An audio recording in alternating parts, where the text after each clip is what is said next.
spilling over each other either side of the path. Roses, lavender, lupins and heather were bursting into bloom, and the scent from an early flowering honeysuckle was attracting bees.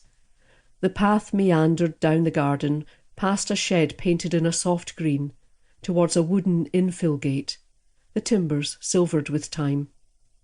As Clare walked, Benji running ahead of her, she picked her way over the thorny shoots of brambles encroaching on the flagstones. She really needed to spend some time out here before the garden got out of hand. The problem was, she knew nothing about gardening. She vaguely recalled seeing some garden tools hanging on hooks in the shed when she had moved in, but she hadn't taken the matter any further than that. Benji was at the gate now, waiting patiently, and Clare quickened her pace. Perhaps she could find a gardener, she thought, lifting the latch on the gate and pulling it open. She stepped out onto a track that led through the woods behind Daisy Cottage. Benji shot off to snuffle in the undergrowth, while Clare strolled along, enjoying the warmth of the sun where it shone through the trees. After 10 minutes, she whistled, and Benji came running back to her. "Short walk today," she told him. "The DCI's after me." The little dog trotted obediently behind her, and she opened the gate for him, picking her steps carefully over the brambles, back to the kitchen door. She decided against her usual work suit, reaching further back into the wardrobe to find a new jacket and trousers she had bought in the spring sales, but not yet worn. She had an uneasy feeling about that message from the DCI. What was so important that he had taken it upon himself to cancel her meeting? They had worked together just once, almost a year ago now. She couldn't easily forget that time when a hit-and-run driver had been picking off seemingly random victims, and DCI Gibson had been brought in to oversee the investigation.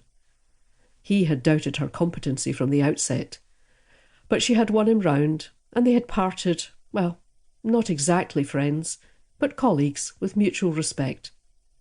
Clare hoped fervently she was not going to have to win him round all over again. She stepped into the trousers and zipped them up. Turning to check her profile in the mirror, she admired the cut. She couldn't normally afford to buy from Jigsaw, but she was glad now that whatever awaited her, she would be well dressed to receive it. Her phone dinged again. Chris, this time. Her DS. "You in hot water. DCI's cancelled the meeting. What's that about?" What indeed? She tapped back. "No idea. Text me if anything comes up." Chris replied with a thumbs up, and she tucked her phone into her work bag. Benji was stretched out beneath the kitchen window, basking in the sun that was now filling the room. She ruffled his head, picked up her water bottle, and headed out to the car. Chapter 2. Clare pulled into the station car park at 8:20 and backed into her usual space. There were a few cars already parked in front of the low red brick building, but no sign of the DCI's sleek Jaguar. A gaggle of school kids wandered languidly past, eyes glued to their phones. Clare took out her own phone to check work emails for any clue as to what was going on. Nothing. A sharp toot made her look up, and she saw to her surprise that the DCI had arrived in what she thought was an older Ford Focus. Clare grabbed her bag from the passenger seat and stepped out of her car. As she clicked the remote control to lock it, she smiled. It was 2 weeks old already, and she still wasn't used to having it. She ran her hand along the bonnet, then turned and climbed into the Focus. "Morning, Al," she said to the DCI. "Where's the Jag today?"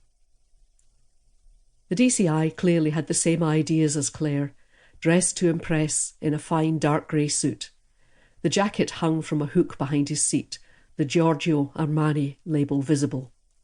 His tie was knotted tightly at the neck, and his shirt cuffs were held by a pair of plain silver cufflinks. He pulled out of the car park and into Pipelands Road, avoiding another group of school kids stravaiging across the road. Bit of a tale there. Clare wasn't sure whether to pursue it. Instead, she said, "So, not that I don't appreciate you picking me up this morning, but what's so urgent that you cancelled my meeting?" "Not now," he said. "You'll see when we get there." She stared at him.